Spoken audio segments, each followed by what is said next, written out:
年前，台灣經歷咗第一次嘅政黨輪替，民進黨從國民黨嘅手上接過政權。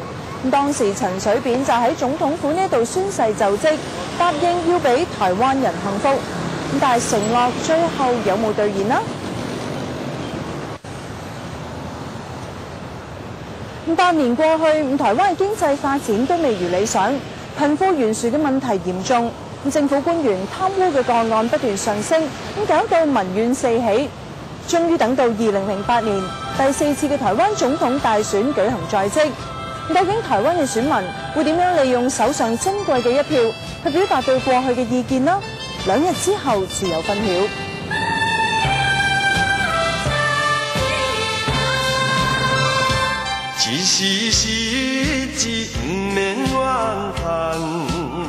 台灣我嘅感覺真係一個好地方，就係俾嗰啲搞政治嘅搞壞咗。台灣在這個過去8年來失去了所謂的經濟發展的前景。那台灣過去8年來失去了，更嚴重的是人民對政府的信任。有時候台灣人很可憐，就是說2個爛蘋果裡面選一個比較不爛的，這是有時候是有時候也還蠻可悲的，蠻遺憾的。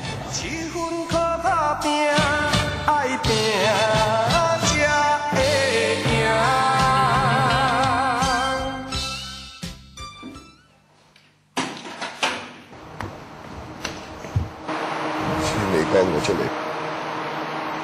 以前揸8個鐘頭就可以，而家要揸12個鐘頭都未必有以前8個鐘頭咁多錢。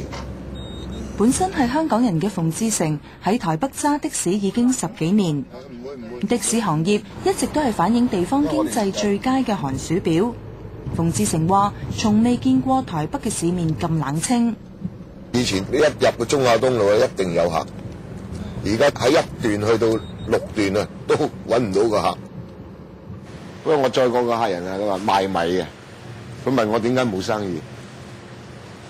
米個個都要食啊！我話點解？因為而家好多人佢連菜錢都慳翻，買個公仔麵，菜錢都慳翻啊，10零蚊啫嘛。咁咪連菜都咁變咗米都冇生意啊！我話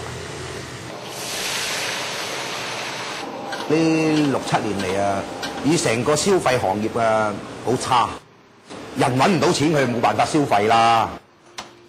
同樣係嚟自香港嘅沈先生，20年嚟一直都係從事餐飲業。咁高峰嘅時候，佢喺台灣擁有12間燒臘店，亦都先後開過2間酒樓。不過隨住台灣經濟近年不斷下滑，酒樓已經結業，而家只係剩翻1間燒臘鋪。為咗慳皮費，兩夫婦只好一齊拍住上。台灣一個俗語講齋啊，只掩墨卡啊，即係啲錢掩到個嘅眼啊。其實嚟講嗰段時間啊，大家唔會話為咗嗰個2餐嚟去煩惱啊。咁啊，其實嚟計呢幾年啊，事實好差，特別嚟計啊，比較嚴重啲嘅係嗰啲最低層嘅就亦都可以講話，可能連溫飽都講唔到。既唔係藍陣營嘅擁躉，亦都唔係綠陣營嘅支持者。馮生同沈生都認為，過去8年民進黨只係不斷挑起本省同埋外省人之間嘅族群對立，並冇做好執政黨嘅本分，令人民有溫飽。根本台灣人好善良嘅，真係好善良，知道你外邊嚟真係好照顧，我哋感受最多，即係好似張白紙咁嘅。你俾好似細路仔咁嘅，所以點解個台灣人成日俾人完一次又一次就係咁，好容易俾人氹，好容易俾人呃。俾邊個呃咧？而家咪俾啲政客呃咯。台灣其實嗰個經濟咁差，當然係政府一手造成啦嚇。呢8年係可能係當做一個試驗咯嚇。做得好嘅嚇。當然大家會拍手掌啦，做得唔好嘅係咪應該話真係以我哋嘅諗法係咪應該真係落嚟俾第二個試試？台灣一度係亞洲4小龍之首，但係過去8年多項嘅經濟統計指標只係原地踏步。台灣人均收入而家係16,000美元，比8年前只係多咗大約2000美元。而相比起新加坡、香港同埋南韓嘅增幅就相形見絀。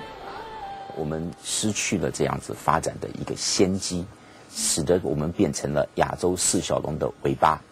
那我們的經濟成長率從2000年開始，連菲律賓都不如。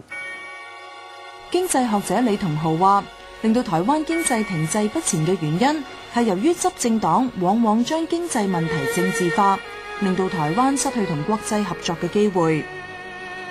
最典型的一個例子就是我們跟新加坡很有機會去簽訂 Free Trade Agreement（FTA） 自由貿易協定。我們一旦跟新加坡結合，我們就可以跟東南亞很多國家叫東協國家可以結合。那一旦結合這個自由貿易協定簽訂以後，我們又可以跟美國各方面都可以很協定。那台灣就是一個很自由貿易的一個環境。但是呢，因為就是牽涉到執政者陳水扁先生他們有一些堅持，說到底用什麼名義去簽訂，那導致了一旦這個事情曝光以後，就變成政治問題，就牽涉到兩岸的問題，就立刻這樣子的一個協定就沒有了。所以我們本來可以跟國際上做更好的這種所謂整合的關係就沒有了。不管有幾多批評同埋矛頭指向陳水扁政府過去嘅表現強差人意，咁但係喺年初嘅立委選舉嘅得票率顯示，支持民進黨嘅基本盤仍然有大約40%，令到藍綠陣營喺今次嘅總統大選都有爭勝嘅希望。多年嚟喺台灣有一種講法，就係喺總統選舉嘅時候，民眾往往要喺兩個爛蘋果之間揀一個冇咁爛嘅做總統。2日之後，無論會唔會出現第二次政黨輪替，咁當政者最應該思索嘅問題係點樣為台灣人去謀幸福，咁令到呢一個作為全球華人社會第一個實現民主普選嘅試驗場，可以起到良好嘅示範作用。我覺得這是台灣很不容易的地方，就是華人社會第一個就是總統可以自己選的，新加坡也不行啊，香港也不行啊，中國大陸更不用說這樣。那我覺得台灣作為一個華人圈裡面一個算是民主的實驗地，我覺得台灣人應該要更努力，更珍惜這樣的民主。